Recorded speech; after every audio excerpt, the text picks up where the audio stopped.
I'm Marcus Smith, and this is Constant Wonder. Every morning, we awake to a world marvelously alive. Where do we encounter awe and wonder in this world? In animals and plants, in deserts on mountains, in forests, ocean and sky, in history, art and science, in human striving and human kindness. Join us as we quest for the awe and wonder of knowing we are part of something infinitely larger than ourselves. Your host for this episode is Tenery Taylor.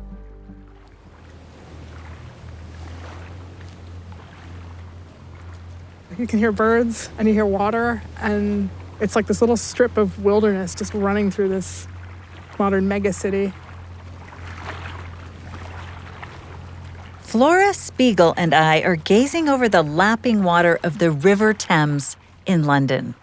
I traveled there with Constant Wonder producer Jess Scoville and sound engineers Clark Jackman and Trent Reimschussel. We met up with Flora, who has a day job as an editor, but she's got this enthralling hobby called mudlarking. And we knew that this was a story we had to bring to our listeners. Flowing right through the heart of London, this river, and not some municipal park, is that strip of wilderness Flora referred to just now.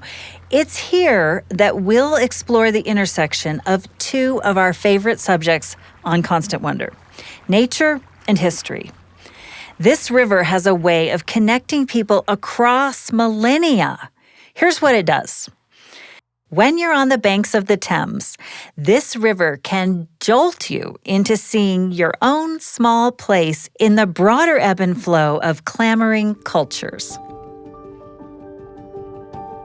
If mudlarking sounds like playing in the mud, well, it kind of is, but it's a lot closer to looking for treasure. And it can't be done just any old time. The Thames, being so close to the Atlantic Ocean, it actually has tides. When the tide is in, the river comes right to the bulwarks that are protecting skyscrapers and apartment buildings. When the water goes out, its exposed banks, called the foreshore, are temporarily accessible. And on the foreshore are layers upon layers of historical artifacts, stretching back thousands of years. Through the medieval times, back to the Roman occupation, and beyond. The mud of the Thames has no oxygen in it, and so even items like leather can be well preserved for centuries.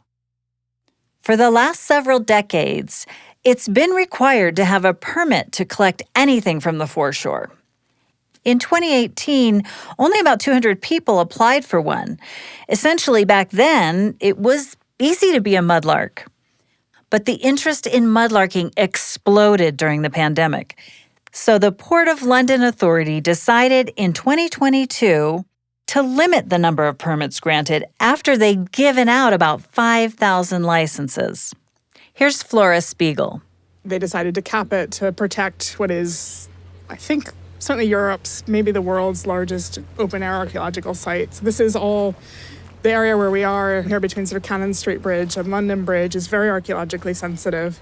So this is part of the old city of London. Now, anyone can still walk the shore, but you have to have a permit to pick anything up or take it home. Flora is a licensed mudlark, and as you might have guessed, an American transplant. As our guide for the afternoon, she wouldn't let us go down on the foreshore until we were fully kitted up. Let me just kit up. So I'm putting on wellies, so knee-high rubber boots.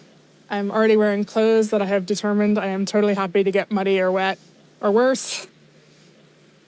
Can we talk about the worst part? And this is where you're going to learn something about me. I have contamination OCD, and so I have been kind of having nightmares. I don't know how I got into this. The mudlarking story is so exciting to me because it's like a treasure hunt. And I was already had, you lined up, and I was like, oh, wait a minute, there could be raw sewage, right? Indeed there can. Oh. Yeah, it is out there now. The London sewer system was built generations ago to accommodate about 2 million people. But the city's population has now reached 9 million, and until major upgrades were completed just this year, the sewer system simply couldn't keep up. Historically, rainwater, especially during a heavy storm, often flooded the sewer system, and overflows were regularly diverted into the Thames, sewage and all. However, just a few months before our visit, a 25-kilometer diversion system was completed. It's got massive tunnels with valves that can be opened during a storm surge, carrying wastewater safely away and sparing the river. The Tideway Tunnel, which is the super sewer, essentially replaces the Victorian sewer system with something modern. And it hadn't rained in days anyway, so we seemed safe. But just to be sure, we all put on thick, waterproof gloves to protect ourselves from any sort of river-borne bacteria. While we were waiting for Flora to arrive, I'd been looking out over the railing of a set of stairs that led down to the foreshore. I was a little disappointed because, in advance of our rendezvous, Flora had called this spot the Roman site, and she had assured me that we'd find lots of fragments and artifacts. From about 15 feet above, all I saw was shells and rocks. But my eyes deceived me. When we were kitted up and descended the stairs to the foreshore, what had looked like rocks were actually fragments of medieval pottery and Roman roof tiles. There's just all kinds of bits in this area, all different time periods. That's probably medieval. That's probably German stoneware. We'll see loads of that here, all different kinds. There are roof tiles. If you see anything with a hole in it, that's probably a roof tile. Homeowners would just chuck their garbage off the off the shore into the river. Yep, that was just how it was done. Yeah, food waste, some of that, and then also just London is burned down a number of times, and the rubble from that has just been bulldozed into the river to stabilize the foreshore. You'll notice there's a lot of bone as well. Okay. So that's 2,000 years of what's left over after you had dinner. That's some Roman pottery. It's our first bit of Roman pottery for the day. Left to my own devices, I would have thought that the dark gray fragment that Flora was holding was a rock. It was about the size and shape of a guitar pick, but thicker and with rounded edges. Flora told me that learning to quickly distinguish between what's natural and what's human-made takes some practice. I think she's helped by her work as an editor. There are a lot of editors, actually, who are mudlarks, interestingly. Okay, talk to me about that. I think it's just, you tend to be more likely to be a history nerd, but also you have the eye for very fine visual detail, which is crucial for picking stuff up here. You're looking for human-made things that don't fit, that aren't modern rubbish, shapes that aren't natural, lines that aren't natural. That's, Yeah. So if you've spent, 10 years training as a proofreader, you're going to be good at this. You're going to be good at that. Speaking of history nerd, it was Flora's love for history that brought her to England from Washington, D.C. in the first place. She had come to do a 1-year master's program in Old English. Met a guy in a pub. No. Reader, I married him. That was, 25 years ago, and we've got 2 kids. Flora Spiegel would also go on to get a PhD in Anglo-Saxon literature and history. But it was an event not academic at all that got her into mudlarking. About 10 years ago, she had a friend. He'd gotten into mudlarking in a very casual, totally pure joy, hobby sort of way, years before it was cool. When I was pregnant with my second child and then recovering from a pretty rough birth with that second child, stuck in bed for about a month, my friend came to visit me and to cheer me up and entertain me, said, "Oh, let me tell you about mudlarking." You should look at this Facebook page called the London Mudlark. Just blew my mind. Totally amazing stuff coming out of the river.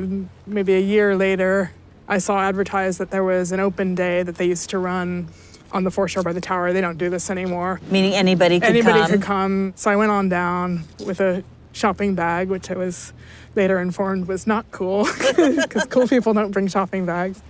Sort of grabbed everything that looked interesting, and I brought it all home and laid it out. And I just spent, with these young children running around. I had this room where I sort of kept it all laid out, and I spent months just going through each thing piece by piece and sorting out what I was going to keep and what I was going to put back. It's been a great way to just in this sort of bite-sized, digestible ways. Okay, I've found a piece of Tudor pot. What is this? Where does this fit in? Who is in charge? Who wasn't in charge? What were they eating? Sometimes detritus ended up in the river because it was tossed. But sometimes garbage was purposefully put there as a type of construction material used in retaining walls or revetments. Flora referenced these when she talked about the historic fires in London. And actually, a lot of the archaeological stuff we find is rubbish that was swept up or dug up or carted in from on land and actually deliberately placed here to fill out those revetments. Okay. And that's been going on since the Roman period here. So this area goes back to Roman times. Okay. And do you find things jumbled together, or all jumbled together. All the centuries. The randomness is really fun. Yeah. It's a bit like a slot machine. Oh, hey, we just found something good. All right, so that is part of a medieval jug. Okay. Probably 13th century. And it's got... And what tells you that? It's applied strip decoration. They would roll that clay really thin, run a roller across it to make this pattern. Then they'd sort of mush it on to the side of the jug. So it's this little trim right here. As a decoration. Okay. Let's see. Yeah, and so these sort of strips running top to bottom. So this would be like a middle class pride and joy on your table. Okay. This has a green glaze where they put copper filings in with the glass glaze. I don't know if you can see there's tiny, tiny bits of sand in, this is called the fabric, the clay that the body is made of. And that's the thing that tells you, other than the decoration, that it's medieval, because they did that to stop it from blowing up in the kiln.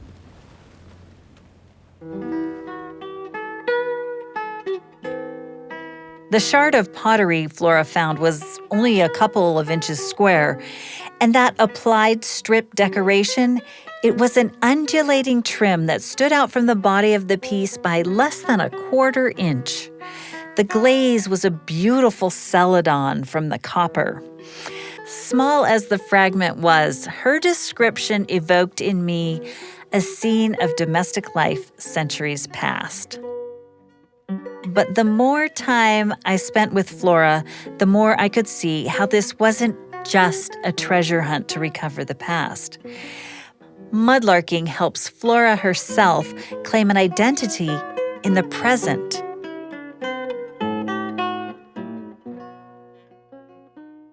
Consider this: the River Thames is why London is even here, why the city came to flourish at this particular location. As a navigable river so close to the North Sea, the Thames for millennia has allowed commerce, travel, and politics from around the globe to converge. For a transplant like Flora, who hadn't intended to resettle in England permanently, I began to sense that this place, being a type of crossroads of various cultures, it was sacred for her, and I asked her if that was too strong a word. Sacred is not too strong a word, and people have considered this river sacred for thousands of years, since the Romans, since the Iron Age, since before then. The Hindus now consider it sacred. It's been officially consecrated or blessed or because whatever. they're far from their sacred river. So you find Hindu offerings in areas where there are large Hindu populations. You'll find coconuts with sort of lentils or rice in them, or little statues of gods and goddesses and flowers and bracelets, and it's lovely. I just love that has continued. For me, I'm from a Jewish background, so it's that sort of sense of just the majesty of creation, I guess, is the overwhelming emotions. My thing I would do is I come down here and kind of look east, and I say the Shema, which is the one Jewish prayer that's probably as close to a creed as we get, which is Shema Yisrael, Adonai Eloheinu, Adonai Echad. Hear, O Israel, the Lord is God, the Lord is one. And then I go and look for stuff. So that's what I do. Everyone's got their thing they do. You know, whether they talk about it or not, every single mudlark has some version of that. I think they do. The reason I like to say it here is because if you can see, I've got a straight shot view of the Tower of London. So the Tower of London was the center of medieval Jewish administrative life. There were a lot of different phases of that. Some of them were positive. Some of them were very negative. It ended up being the place where 300 Jews were killed in a mass execution on trumped-up coin clipping charges in, I think it was 1278. Tell me, what is coin clipping? So the coins were silver or gold, and what you would do would be trim around the edge. If you were in desperate poverty, this was your last thing, and the penalties for it were huge, where it was a capital crime, a crime against the king. Okay. And the way this came about was that Jews during the persecution of the 13th century were gradually prohibited from engaging in any other trades, including eventually money lending. I think some did resort to coin clipping, but this was a mass roundup of people on the basis of any excuse they could come up with. Sure. It was an execution. And so that happened down there at the tower. Punitive taxes levied on the Jewish community were used to build the outer walls of the Tower of London, including Traitor's Gate. And then finally in 1290, when there was the expulsion, finally, of all Jews from England, a lot of that happened from the pier outside the tower. 1,500 people were put on boats and forced to pay before leaving, just as a final sort of insult. Yeah. But then the interesting part of that story is you fast forward hundreds and hundreds of years to the 19th century, and when people who were, my ancestral culture, Russian Jews in the Russian Empire, were trying to get out in the time of pogroms and poverty. The cheap steamers that took them from places like Hamburg docked on the very same pier outside the tower, and they were welcomed by representatives from Jewish charities who took them straight off the boat and got them something to eat and helped them try to track down their relatives and stuff. So you get both pieces of that story there, and that's why I just love this place. I have no ancestral connection that I know of to England, to London, but there's that story I connect to. Flora also has a connection to the fluid history of the Thames itself. She surprised me when she pulled out a large Ziploc bag of artifacts. She said she couldn't leave before she returned some items to the river. Her first reason for wanting to give back some of her finds was quite quotidian. I have a mess-intolerant spouse who has a one in, one out, or we're getting divorced policy. But also it's just, this is really the only thing you can do with it responsibly, I think, ultimately, is if you don't want to keep it in your home, in your collection, is to put it back, sort of repatriate it. Flora's gathering and returning artifacts kind of mirrors what happens to them in the river itself. It's a cycle of relics churning up into daylight and then sinking back into obscurity. Our day with Flora also marked a poignant milestone for her. The Roman site where we were standing was due in just 2 weeks' time to be filled in. Anyone could see the erosion that was beginning to creep underneath the sea wall. And above that wall towered a gleaming glass office building. The risk was obvious. And this is the reality when a city has been built and rebuilt for millennia. This is getting resurfaced. This is why I really want to return stuff today. This may be my last chance to return it here before it get sealed in or tarmacked over. And I've been coming here for, 7 years? 8? This is sort of the end for this space.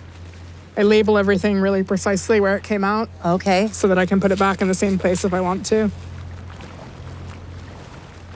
Though artifacts churn up out of the mud, they don't tend to move far downriver from where they were deposited. So what Flora was doing was archaeologically responsible. This is a bit of a knife. It's not actually that old. It would probably be 19th century. Okay. It's got an antler handle on the outside. It's the sort of thing just a working man on the docks would have used. There would have been hundreds and thousands of these. So it's not particularly precious, and I'm just going to put it back. I couldn't help thinking about another mudlark coming along in a century or so and finding the knife that Flora was returning now to the Thames. And that led me to think about the role fate plays in putting a long-lost item into the hands of a curious and patient mudlark. Fate is something that came up both in my visit with Flora and in my interview with another woman who is known as the London Mudlark. More Secrets of the Thames in just a moment here on Constant Wonder. I'm Tenery Taylor.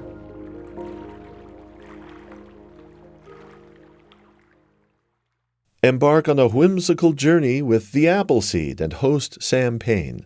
It's one of many shows from the BYU Radio family of podcasts.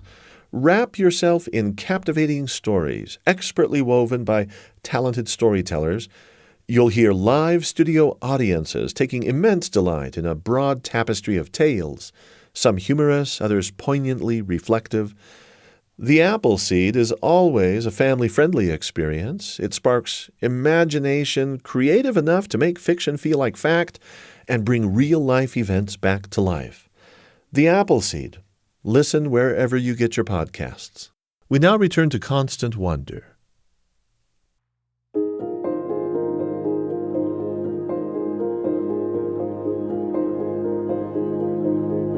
I've been mudlarking for over 20 years now.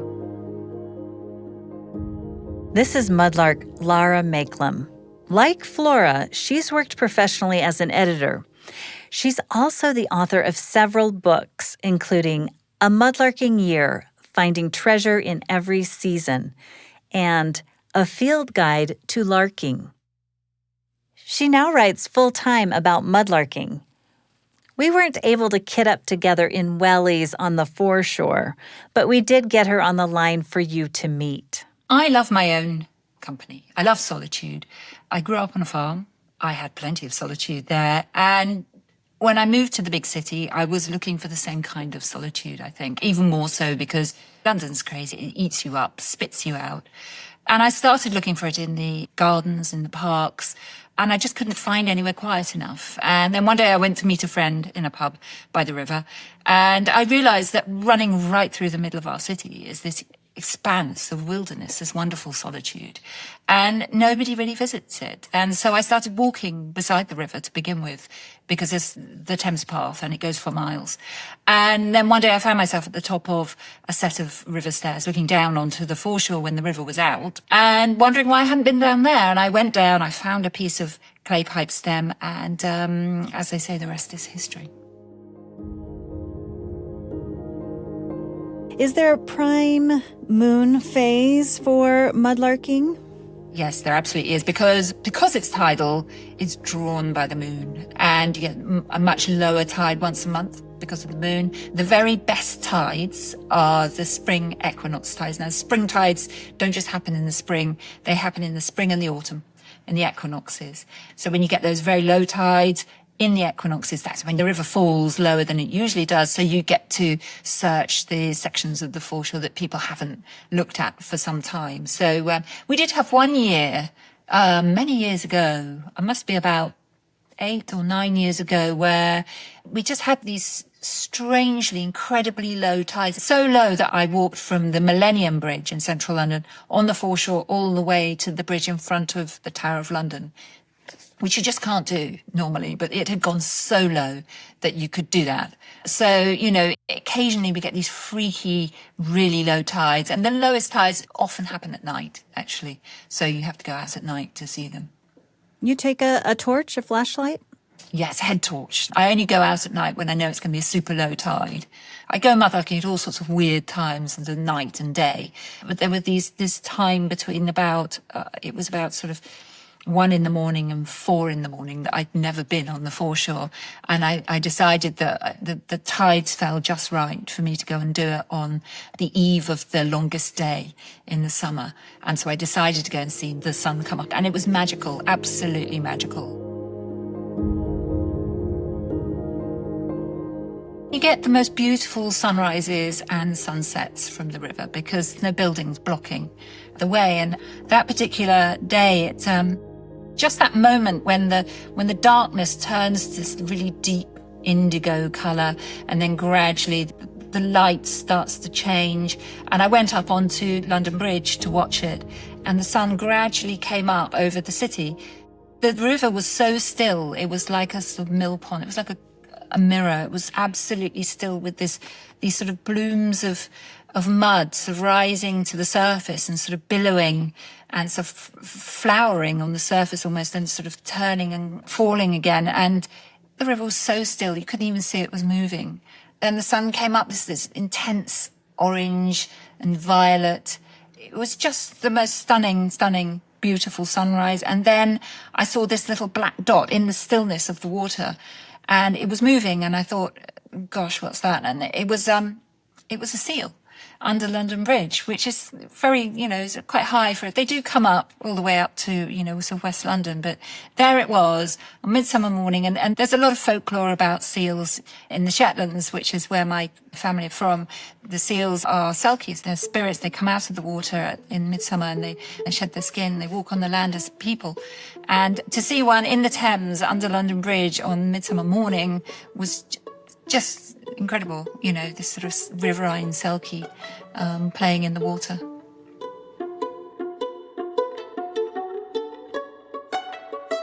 You've written that you are a great believer in fate. Do you think fate factors into the finds that you've brought home? Absolutely. I mean, I often think of all the things I've missed because I happen to have not been there on that particular tide or in that particular spot at that particular time a wave came in. Mudlarking is 90% fate. There's no real good mudlarks and bad mudlarks. There's no brilliant mudlarks. There's just people who happen to be in the right place at the right time. If you go mudlarking a lot, you will find more. It's the law of averages. Yes, you can get practice. Yes, you get to know what you're looking for. You get to know where things wash up. You get to identify things more easily. But at the end of the day, you are a slave to fate because you have to be there in that particular point, in that particular space, looking down at that place, at the right angle even, in the right light to see the things. So yes, fate is an enormous part of mudlarking. Can you give me an example of something you found recently that you would say, oh, that was fate? Yes, I was at Bankside in the shadow of the Tate Modern, walking along by the river. The river had just started coming in, and there was a big wave because one of the clippers, the river taxis, had just gone past. And right by my boot, it left me a lovely Charles II silver groat, which is a type of coin, right on the sand, right in front of me. So if I'd been 2 steps further, I wouldn't have seen it. It would have washed away on the next wave. As I learned when I went on site with Flora Spiegel, those riverboats can generate a huge wake that you really have to watch out for. You might even need to hustle up higher to a safe spot on the shore or get wet. But it was one of those boats that brought Flora yet another treasure in just the way that Lara Maiklem has described. Flora told me about it when we were connected on an internet call. She was describing how a beautiful aqua-colored translucent tube of glass was dropped right in front of her by a wave. I saw this piece when I was in London. It's about 3 to 4 inches long and curved from one end to the other because it was originally designed like a flange. It'd be centered in the middle of the rim of a 1st or 2nd century bowl. Now that's almost 2,000 years old. The piece seemed like it would be essential to the function of something tube-like as it is. But according to Flora, it was probably more decorative actually than functional. They were showing off that they could do this, that they could fold glass like this. And that just washed up almost miraculously at my feet, the commuter boats, and they unleash these very big waves that sometimes just send stuff from a very deep area or further out just right up to your feet. And that's what happened with that. And I was just in the right place at the right time, as I think another wave would have smashed it. It's a very thin glass. Roman glass is amazing because it looks modern. The technology was so good and so diverse. And it was a new technology then. And it is just, to me, miraculous that this stuff survives at all. Certainly that it survives in the river, which is like a giant washing machine once it gets loose for 2,000 years. It's a very big piece of Roman glass to come up. You find small bits, but to find a big piece like that was special. So that must have been covered over in mud and had just been washed out. I was just in the right place at the right time. the magic doesn't end once the mudlark has found something delightful. Mudlarking is a gift of two parts, I suppose. There's the search and the finding, and then you take your object home, and I will often live with it as it is. I don't like to clean it or do anything with it. I just live with it as it is for quite a while. She gestures to the room behind her. This is my room. Nobody is allowed to touch anything in my room, and I've got bits everywhere. And then gradually I'll sort of take a bit and clean it up and research it. I find things and I don't know what they are, and they will sit on my computer. I'm sitting at my computer now and looking at a load of stuff that I don't know what it is. And I'll sit and look at it as I'm writing or I'm doing whatever I'm doing on my computer. And sometimes it'll sit there for years until I'll suddenly see something in an old painting, or I'll go to a museum and I'll see something that looks like it, or someone will say something to me and I'll realize what it is. But mudlarks can't just keep their treasures to themselves, as Lara Maiklem would tell you. They are, in fact, required to send photos of everything they find to a government official called a finds liaison officer. And that person will often request that the mudlark bring in certain items. If there is an item of great public interest, they may have to turn it over to a museum. A few days after Flora took us mudlarking, we had the chance to get a private tour of the London Museum Docklands. They opened their doors to us at 8 a.m. one fall morning. Hang on, let me get my staff card. Yeah, perfect. We've got working lights on. Yes, that's what we want. That's Kate Sumnall, museum curator for Secrets of the Thames, a mudlarking exhibit on from fall 2025 to March 1st, 2026. It features some of those exquisite items that were requisitioned from mudlarks by the London Finds Liaison Officer.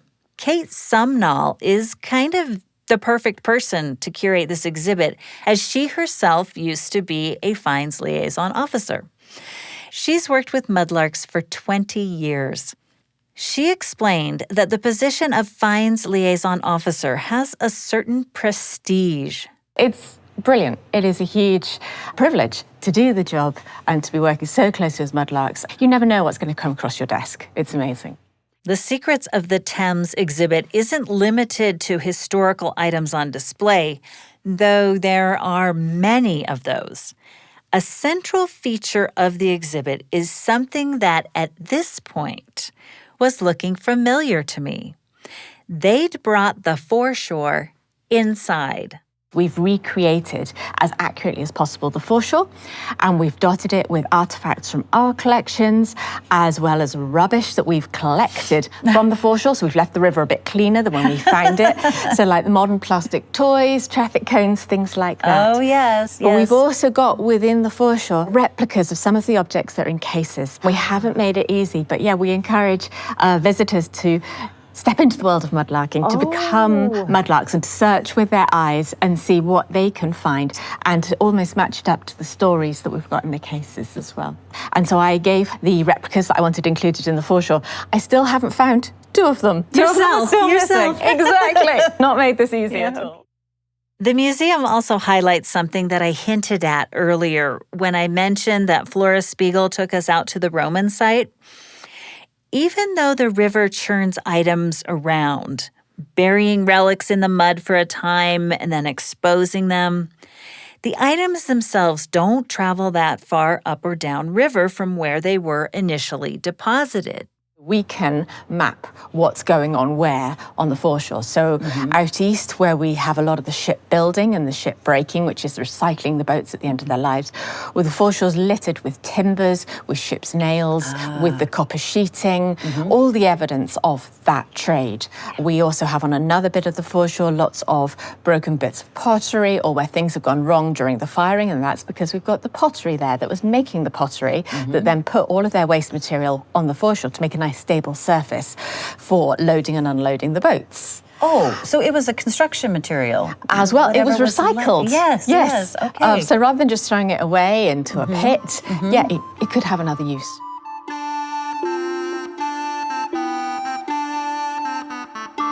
We often don't know the motivation for why stuff goes in. We know it was a sacred river. We know there are offerings that have deliberately been put into the river. Okay, we can such see, as, give me an example. Such as the Roman artifacts. Some of the medieval pilgrim badges have gone into the river to give thanks for a successful journey, something like that. Yes. So there's lots of meaning. A pilgrim badge is a decorated metal pin that celebrates a particular Catholic saint. They were sold as souvenirs to pilgrims at holy sites, where holy relics or remains enticed people to travel for days or weeks to worship. As pilgrims journeyed home, they could thus advertise where they'd been with these pilgrim badges. Sometimes, though, upon a safe arrival home, the pilgrims would throw them into the river in gratitude. We've talked a lot about how items get into the rivers, but let's go back to mudlarks taking things out of rivers, or riverbanks. Flora Spiegel and Lara Maiklem talk in terms of peace, about connection to nature and to history, but the original mudlarks likely felt few such emotions. Though the term mudlark connotes people playing in the mud, that vibe couldn't be further from the descriptions we have of the earliest mudlarks. The first written records that we have stretch back into the 1700s and very much describe people living in utter poverty that are doing this. Okay, so they weren't playing. No, absolutely not. No. They are desperately trying to scrape together enough things that they could find, like scrap metal, coal, rope, anything that they could sell to get a few pennies, to get some bread, maybe contribute towards a bed for the night. And were these adults? I mean, was this kind of their job? This was how they could earn money? This was a job. It was a form of income. Often it was children and women and sometimes men as well. Kate then showed us an engraving from a book by Henry Mayhew. He was a prominent 19th century British journalist and an advocate for the poorest classes of society. Here we've got Peggy Jones, and you can see she's barefoot. Her clothes are very tattered. She has around her skirts kind of caught up, so it kind of looks like a donut around her. But this is what she uses to gather the coal. So when she uses her bare feet on the foreshore, she feels for the lumps of coal, and then she picks them up and puts them in her skirts, and then carries up a load of coal, which she sells. And she'll get sort of 3 or 4 loads a day doing that.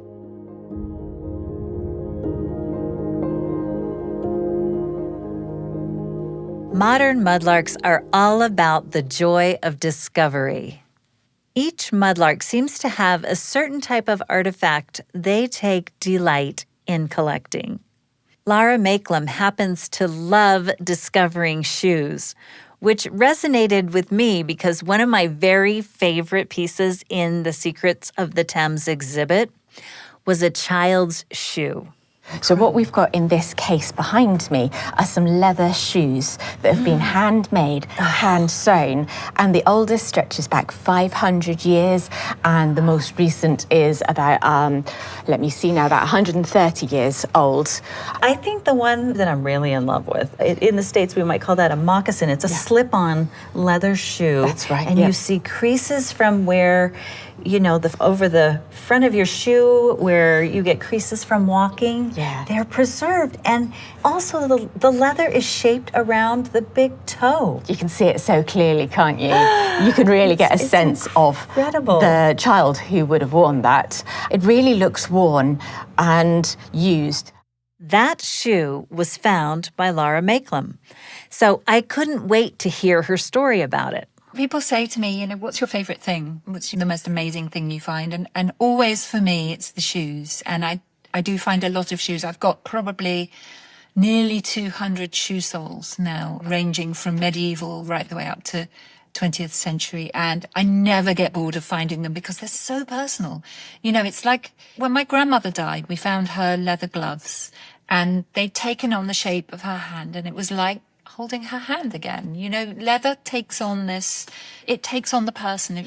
And when I find these shoes and these shoe soles, it's like reaching back in time and actually shaking hands with that person who lost it, because it's so personal. Because it's a child's shoe, there's something even more evocative about it, isn't there? But it's small. It probably would have fitted my children when they were about 5 or 6, I suppose.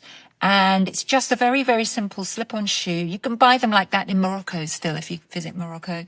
When I found it, I found just the end of it sticking out, and I sort of dug around it and pulled it gently out of the mud. And when I cleaned it out and I looked inside, I could see the impression of the little owner's toes and heel, and that he or she had pushed the back down. In that way that your parents tell you not to do with good shoes.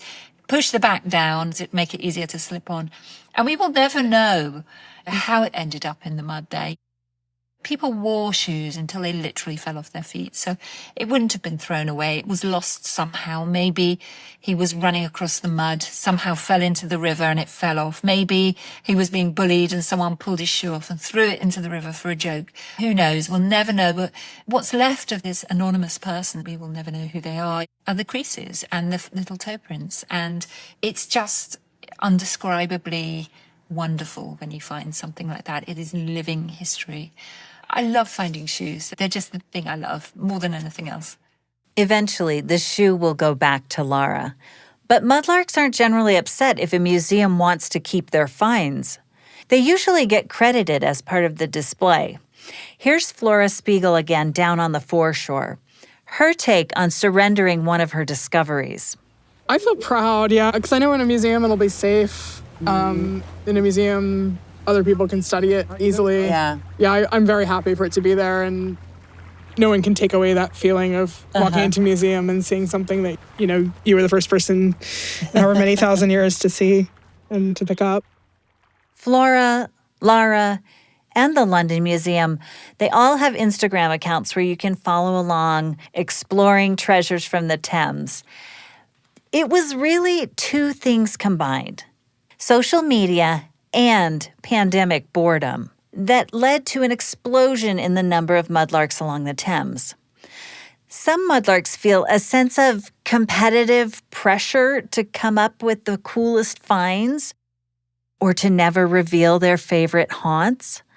I didn't sense that from either Flora Spiegel nor from Lara Maiklem, but I asked Lara how she felt about the role of social media in the rise of mudlarking. Social media has, I think, changed mudlarking more than anything else. In the past, yes, someone might write something in a newspaper about mudlarking, everyone would get excited about it, there'd be an influx of people, and then it would gradually sort of die off again until somebody wrote another article. With social media, it's constant. People are posting all the time, every day. It's almost become a thing. You get your permit and you open your social media account to tell people what you're finding. It really is the driving force, I think, to keeping mudlarking in the public's eye, which is great because a discovery isn't a discovery unless it's shared. And the stuff that we are finding is a shared history. It belongs to us all. And it's wonderful that people all over the world can now see and experience the things that are being found on the foreshore, that they're not just being found by a small select group of people who are really keeping it to themselves. Everybody gets to see what's coming up. The flip side of that is that it encourages perhaps people to mudlark for social media. They're not happy unless they find something that they can put on their Instagram account. It can, make people quite competitive. And then it can make people do things that perhaps they shouldn't do, not respect the foreshore, to start digging where they shouldn't dig, to be a little bit aggressive with it. So that's the flip side to it. You might never get the chance to mudlark on the Thames, but the feelings cultivated on the riverbanks are something you can find in many types of spaces, no matter where you live. As you heard Lara say earlier, she really likes her own company. And a hobby like mudlarking can give you an excuse for solitary time. More on that in just a moment. This is Constant Wonder. I'm Tenery Taylor.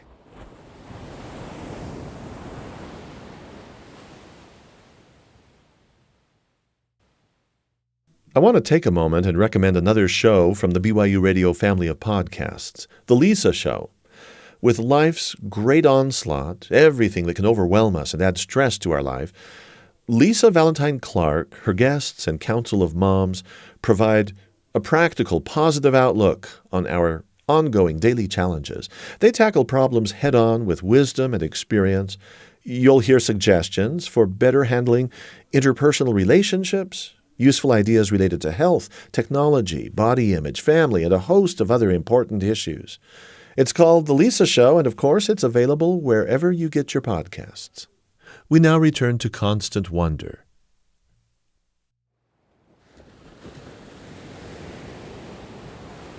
As I mentioned, Flora Spiegel has an Instagram account, but populating it is not her primary motivation for getting down on the river at low tide.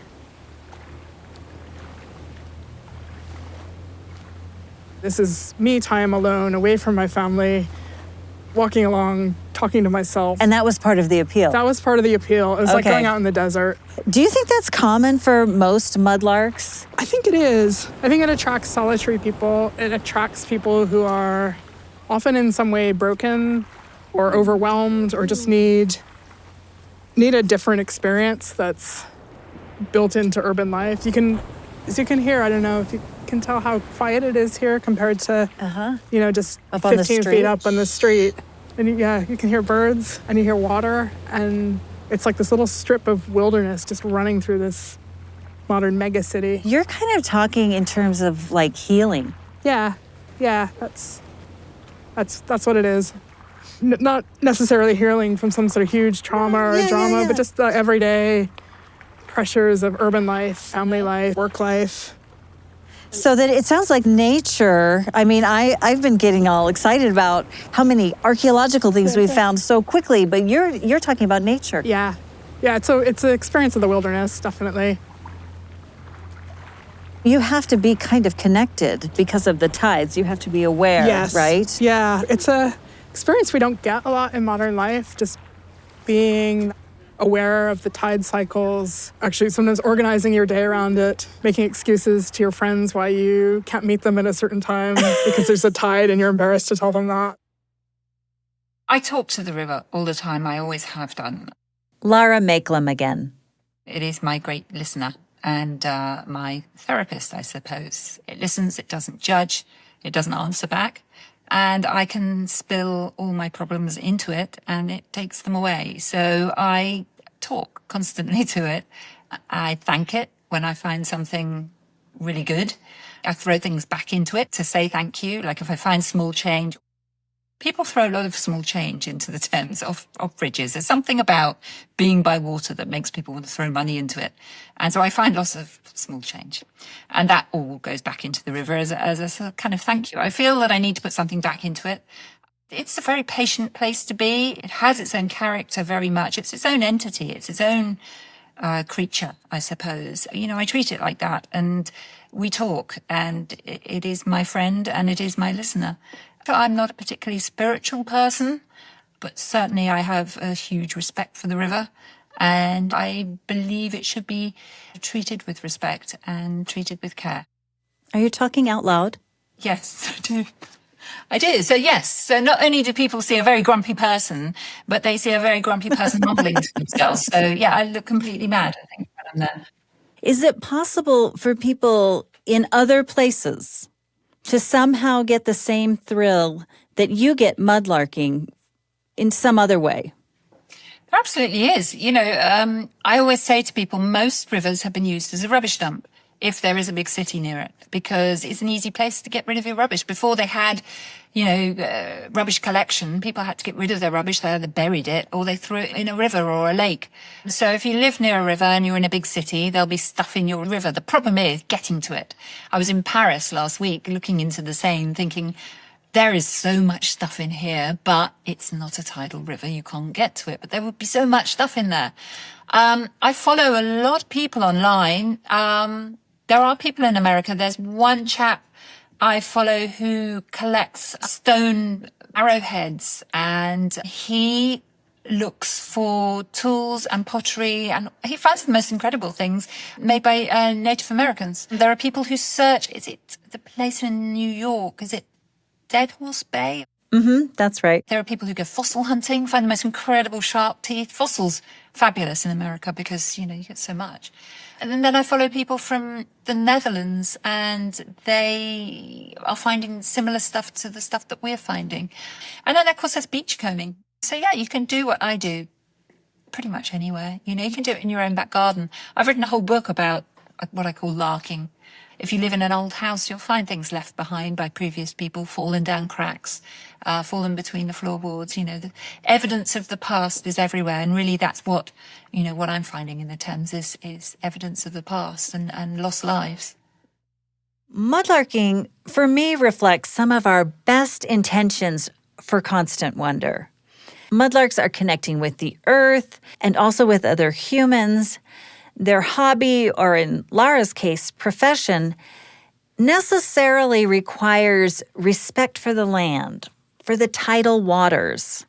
And the thrill of their finds evokes empathy for lives long forgotten. Such pursuits can change one's heart and our understanding of where we fit in the cosmos. Consider this final display in the Secrets of the Thames exhibit at London Museum Docklands. It was so different from the jumble of artifacts in the foreshore replica or the many fascinating finds that were in cases on the walls in the rest of the museum. Kate Sumnall explained why there's a giant replica of our moon and nothing else in the last room of the exhibit. An artwork by the artist Luke Jerram, who creates these magical, huge moons. This one has been made specially for us. It's 3 meters in diameter, so it just fits in here. It is fabric, and it is inflated, essentially. There is a fan inside which is keeping it inflated, and it's made from the same fabric that you make hot air balloons from, and it's been printed using NASA photographs of the surface of the moon, so it's incredibly accurate. And the side of the moon we're looking at is the side that we see when we're stood on Earth looking up. We've orientated it that way round. But what it's doing here is that it speaks to why the river is tidal, why it's possible to mudlark at all, and the river is pulled out thanks to the gravitational force of the moon. The mudlarks also search all times of day and night whenever the low tide is, and some of them really love to search at night. And the moon is just this force that's there, such a big part of the landscape. So the mudlarks often watch the pattern of the moon, they watch the pattern of the tides, and it kind of dictates when they get this magical window to go down there and to mudlark. And in this space of the exhibition, I wanted to create a very peaceful, almost meditative space that speaks to what mudlarking and what the river means to the mudlarks. What do you want people to take away? I really wanted to create a feeling, a sense of peace, but also connection to something bigger than ourselves.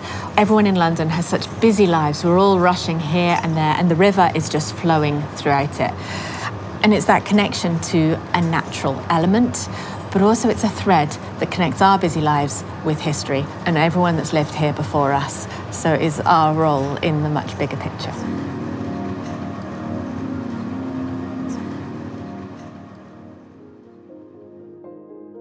That was Kate Sumnall, Curator of Archaeology at London Museum.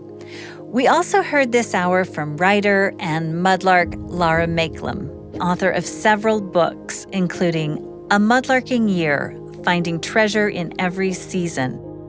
And we were on the shore of the River Thames with editor and mudlark Flora Spiegel. This episode was produced by me with help from Haley Harris and Jess Scoville. On-site sound engineering by Clark Jackman and Trent Reimschüssel. Studio engineering by Ted Kim and Kip Merrill. If you like what you're hearing, be sure to subscribe and leave us a favorable rating or review wherever you're listening. It'll help bring the show to more people.